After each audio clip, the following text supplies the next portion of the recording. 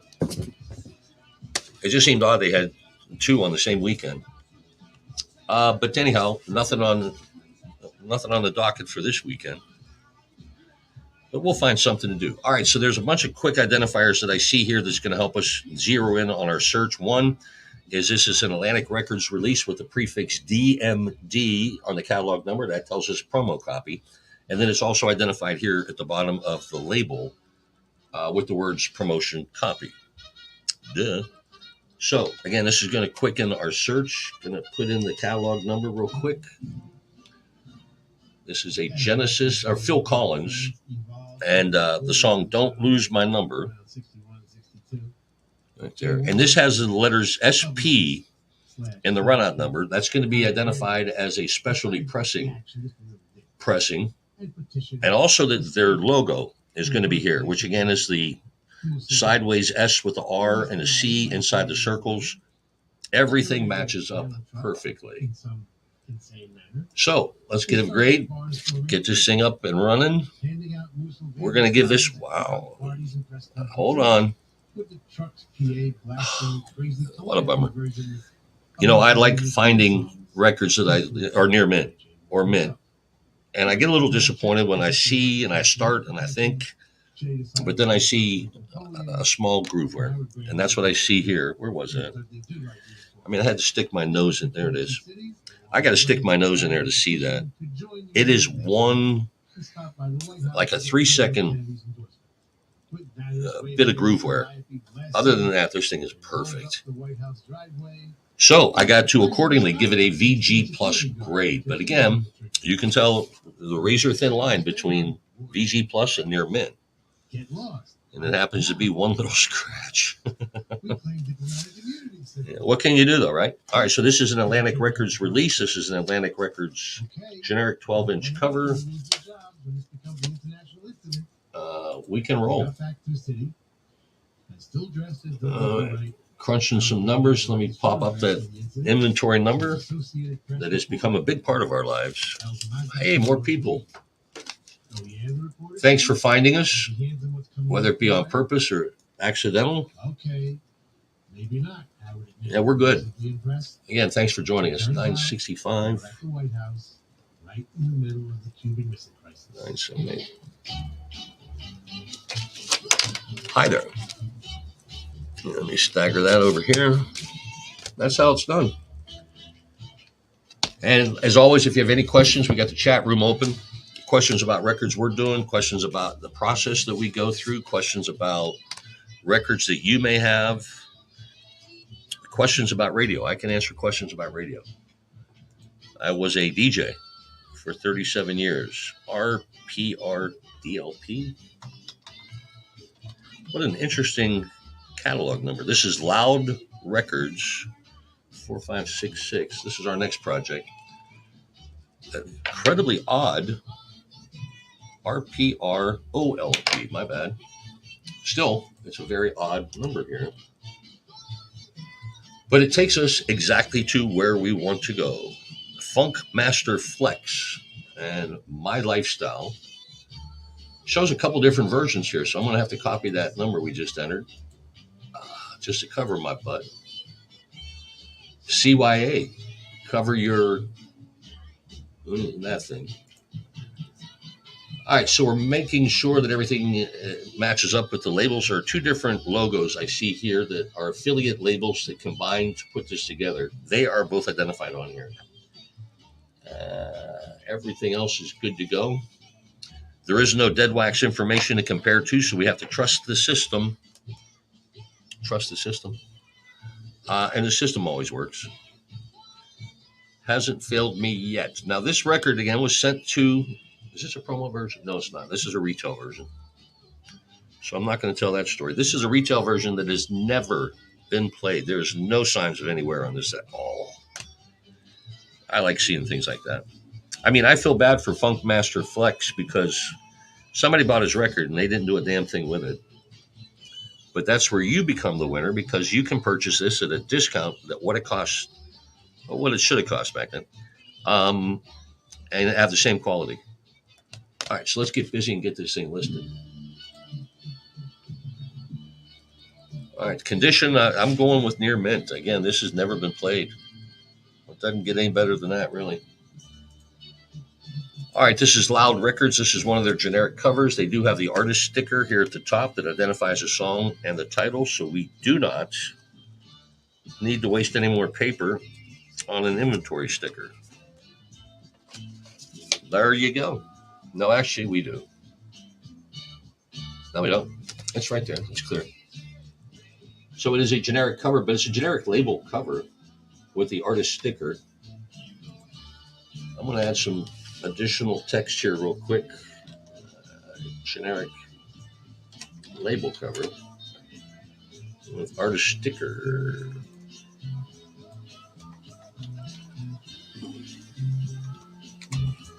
Voila. All right, so we're all good to go. Right there. Wow. Punch that up a little bit. There we go. All right, all things done here. Nothing to see here. All right. Hi, I'm Bill. Again, we're here at Bull Tracks Records, Clearwater, Florida, where it is a beautiful day. Good night for volleyball. All right, here's an Atlantic custom 12-inch. They've got the 12-inch logo there at the top. But again, this is a pretty generic white label, simple black text. It does identify as a promo two ways. It says promotional on the bottom of the label. But again, as I've mentioned over and over, DMD is a prefix for Atlantic Records releases. It indicates it is a promo version.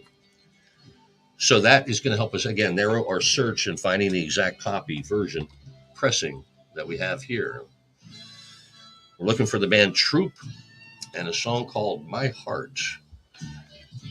SP, let me look at one more thing. Okay, I'm looking for the letters SP. I do see them here. That means it's a specialty pressing release, and they do show one of those as an option here on the directory at Discogs. So this is not going to take as long as I thought it might.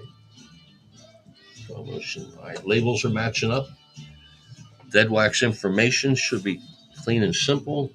I do see an SRC logo, which identifies the pressing plant, which it does say there. Herbie Jr. All right, we got a match here, kids. Promo, SP, or specialty pressing. Everything we need to see is right here. So let's get this listed.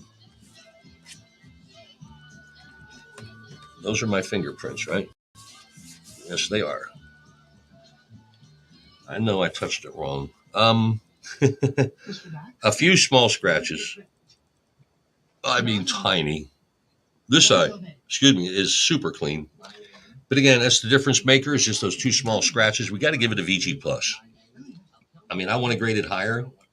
I could. To the normal average listener, you wouldn't notice the difference. You really wouldn't. You wouldn't care about whether it's a specialty pressing. You just want to hear your song. But I care about these little things, and I'm gonna make. You may need that information, and I'm gonna make sure you get it. All right. So yeah, VG plus. We have a generic Atlantic Atco cover. This is a different than the other ones. This was the second generation of the 12-inch generic cover. Pretty cool. But again, at the end of the day, it's generic. But it does match. All right.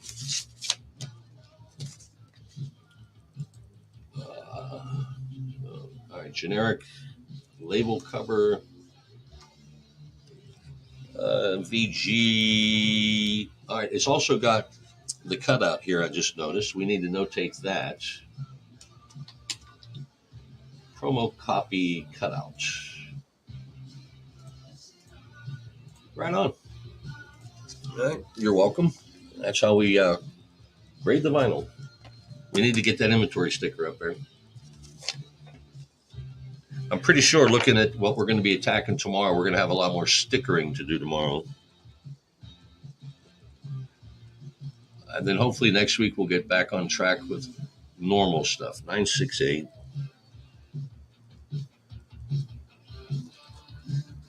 Next week, I think I'm going to be gone one day for sure. I'm going to go see my Pittsburgh Pirates down in Bradenton, Florida, which is where their home field is. It's like an hour over the bridge.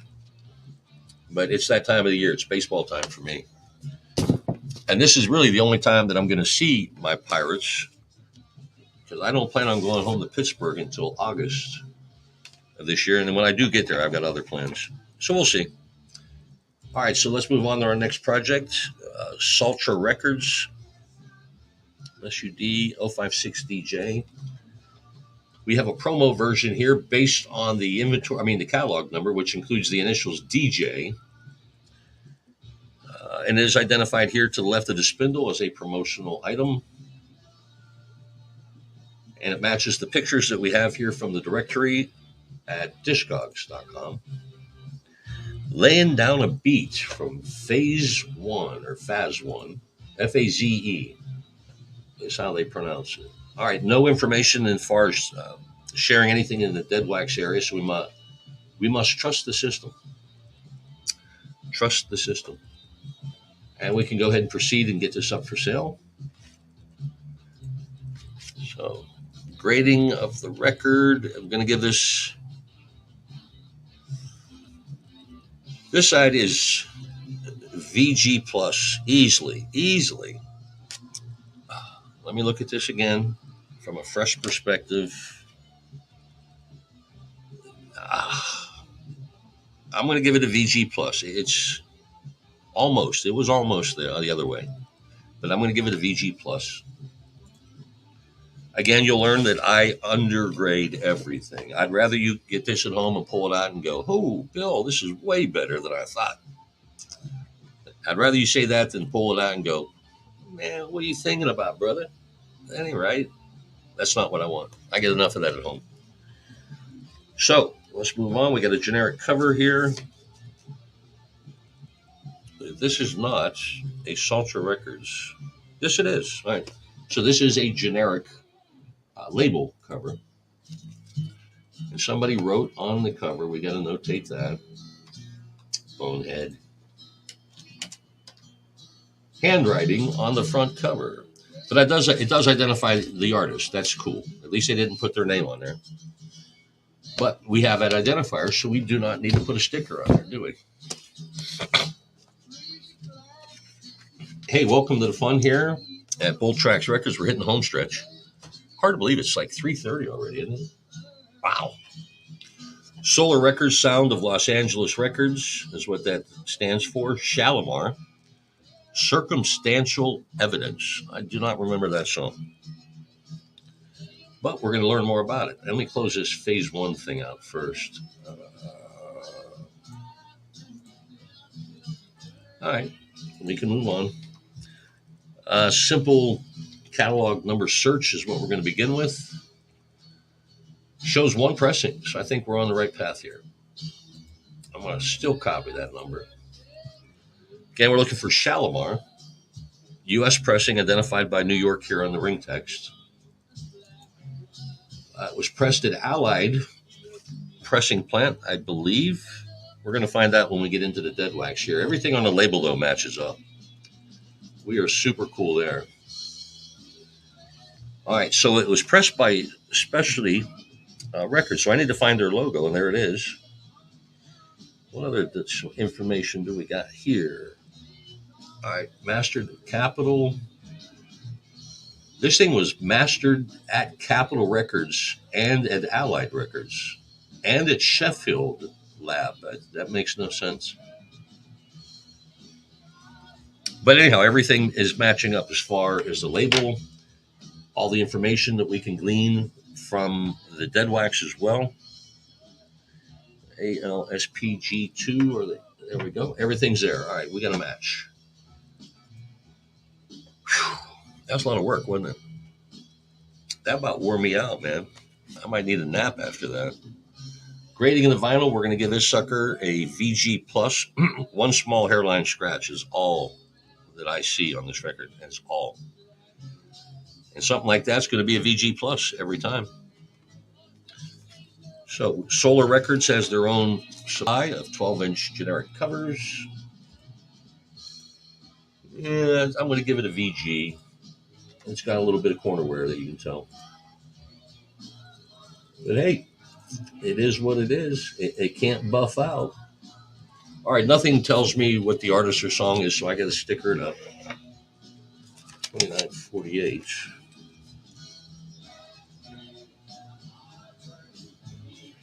48, 970. 322. What? Oh, all right. All right, so I need to take a 2 minute breather here. And then we'll hit the home stretch here with today's broadcast. Again, give me maybe 2.5 minutes.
We are bringing to you the full story of what happened. The mysterious, the unexplainable. Will Stephen Underground Garage oversaw in the world this week? My friend, we cannot keep this a secret any longer. The single is Vampire. Please welcome back to the Underground Garage stage, Nervous Eaters.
Here we is.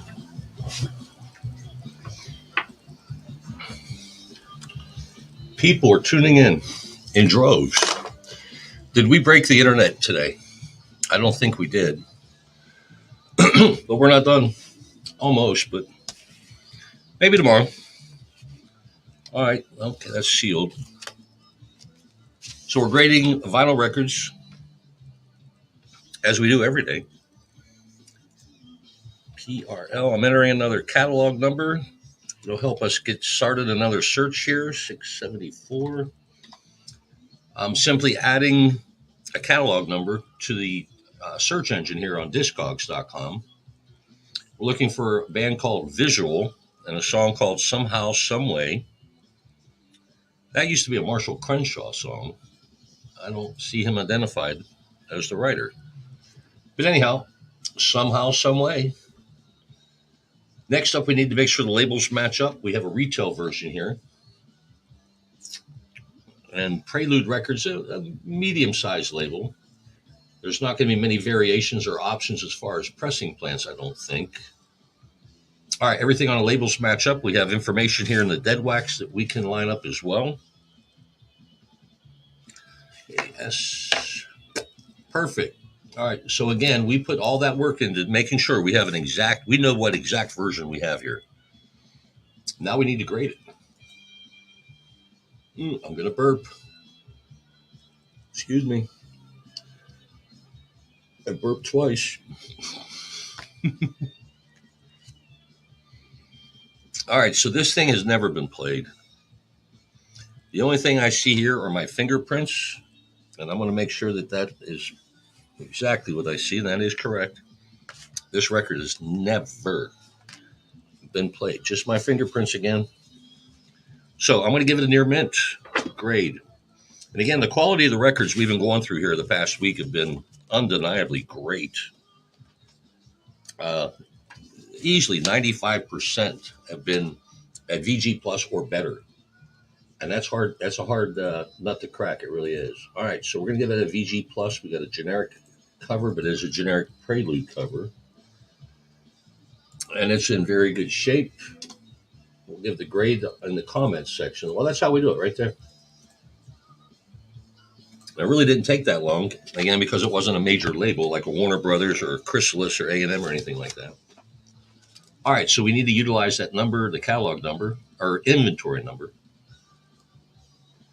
I got a lot of numbers. Catalog number, inventory numbers. Numbers, 992 54. Let me turn up just a little bit. All right, so, excuse me. I'm going to fix this to the generic cover, and we're ready to roll. All right, Megatone Records. This is pretty elaborate for a small label, and everything matches up. And again, when I see something like this is a small label out of San Francisco, Suite 206. They don't even have a whole building.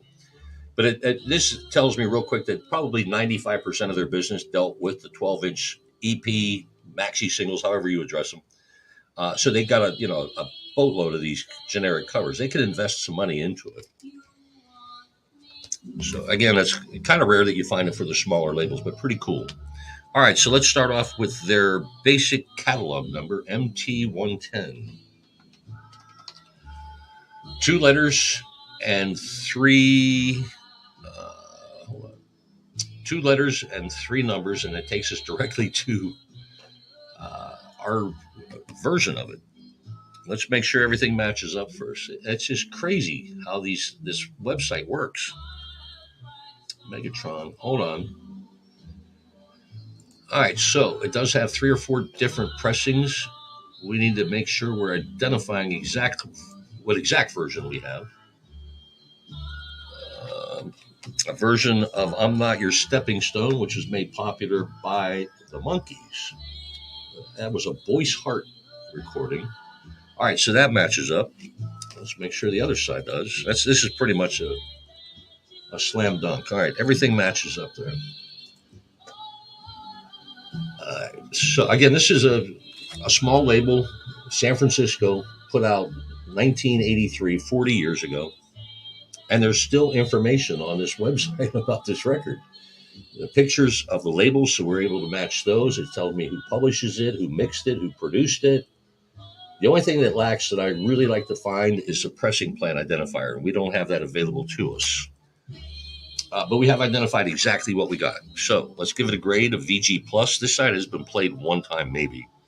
Well, one time for sure. This side, no. Super clean. But overall, VG plus will be the official grade. Now, as I was mentioning, this is a generic Megatones Records cover, still in a shrink wrap too. I mean, this thing is in near mint shape, but we're going to grade this and everything, but the cover is going to have no bearing at all on the overall value. It's based entirely on the vinyl. So we list it as a generic cover, but as a generic label cover, it's VG plus. It's got the original shrink, and it's got a small price tag on it too on the shrink wrap. But that information we will list in the comments section. Again, it means nothing as far as the value, but we like to let you know exactly what you're going to be getting. And we put the effort into it. I hope you appreciate it. I hope you do. All right. We have the identifier here that it is the band Modern Rocketry. And I'm not your stepping stone. So that hype sticker is going to make sure that we can find it. All right, so here we have a CBS disco single. This is Philadelphia International Records, which is a subsidiary, actually, of CBS Records.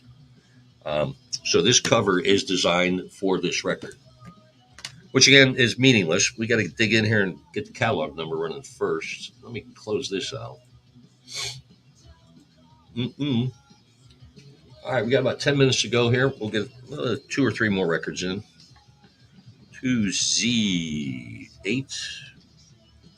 3682, and then make your plans accordingly for 10:30. We'll meet here tomorrow at 10:30, and we'll rock till 4. We'll do the Friday edition of the vinyl record party, is what we call it. Okay, there's going to be 3 different pressings of this. We have a retail version of the Jones Girls. Who Can I Run To? And You're Going to Make Me Love Somebody Else. That's on the other side. Boy, has that happened to me before. All right, let's match up the labels, first of all. Everything lines up there. Who Can I Run To? Perfection. All right, we're good. All right, there is information here in the dead wax that we can compare to, which is key. Now, one thing that I see real quick out of the corner of my eye is a single T by itself. That identifies it as a Terre Haute, Indiana pressing. It's a Terre Haute plant.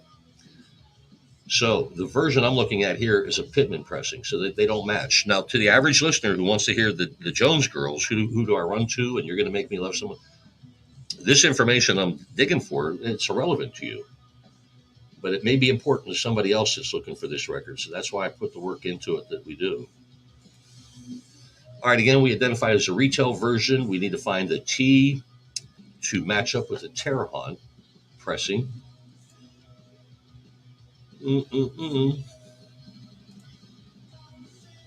And now it identifies a Terre Haute pressing, but it's the 7-inch. Well, this isn't 7 inches. Is it? Nope. All right. So let me find another one. It doesn't identify it here on the directory options, but I'm sure that it's going to be on one of these generic ones. It doesn't list any pressing plant because we are running out of options. All right. What else do I need to find in there?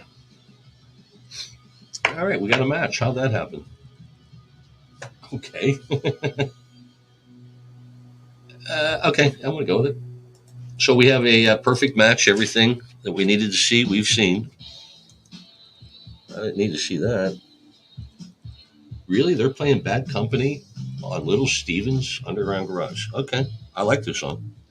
All right. So we need to grade this record now that we've identified it. I'm going to give it a VG plus.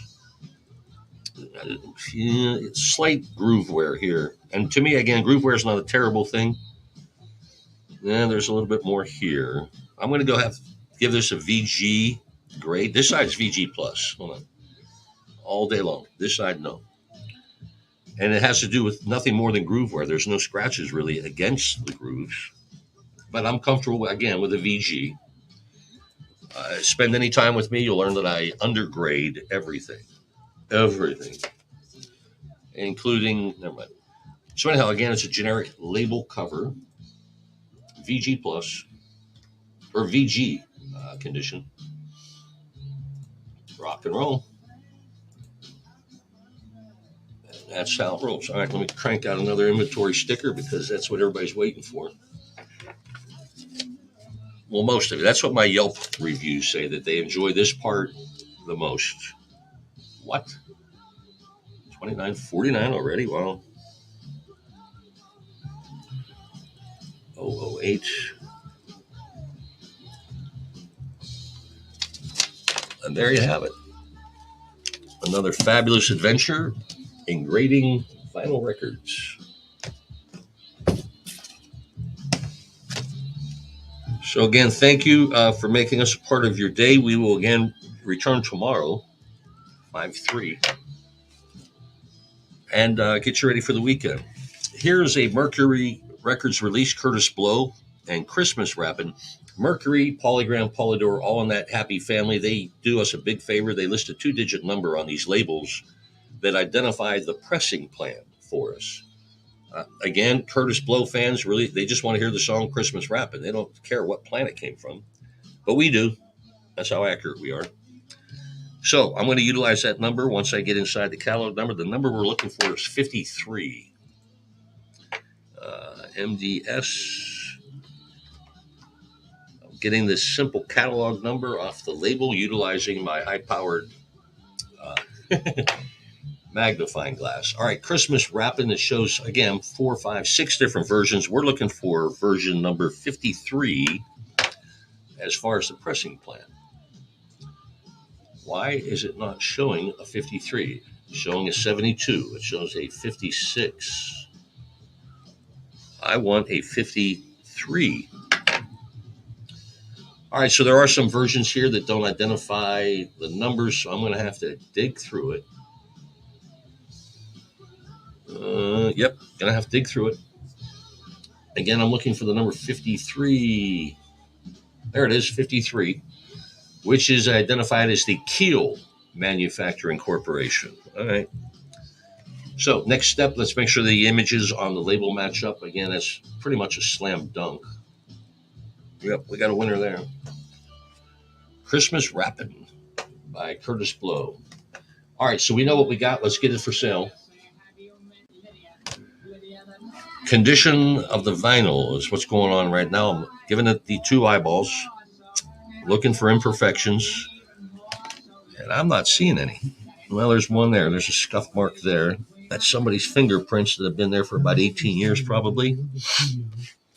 Again, just a small scuff mark on that side. This side here is wonderfully clean.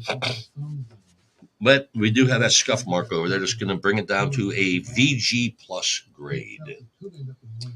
But again, it was just that one scuff is the difference between VG plus and the near mint. Pretty crazy, isn't it?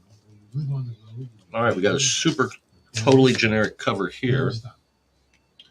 Is this a Mercury Records? It's a Polygram. It's all part of the same family, but we're still just going to give it a hold on. Still just going to give it a generic grade.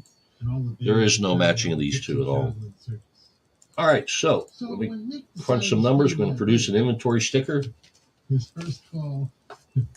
While we are doing that, I want to give a big thank you to everybody who tuned in today. It means a lot to us that you spend time with us and that you're interested in the lifestyle, the vinyl lifestyle, as we are. And again, the chat room is always open. If you got questions, we're ready to answer what we can. So we're going to wrap up today's broadcast. I got volleyball tonight I got to get ready for. But again, on behalf of everybody, thanks for being here. Tomorrow, we'll be here at 10:30, all right? Peace out. Have a great night. But you must see this extraordinary performance by the Who in their prime, with an exuberant, truly amazing as they play.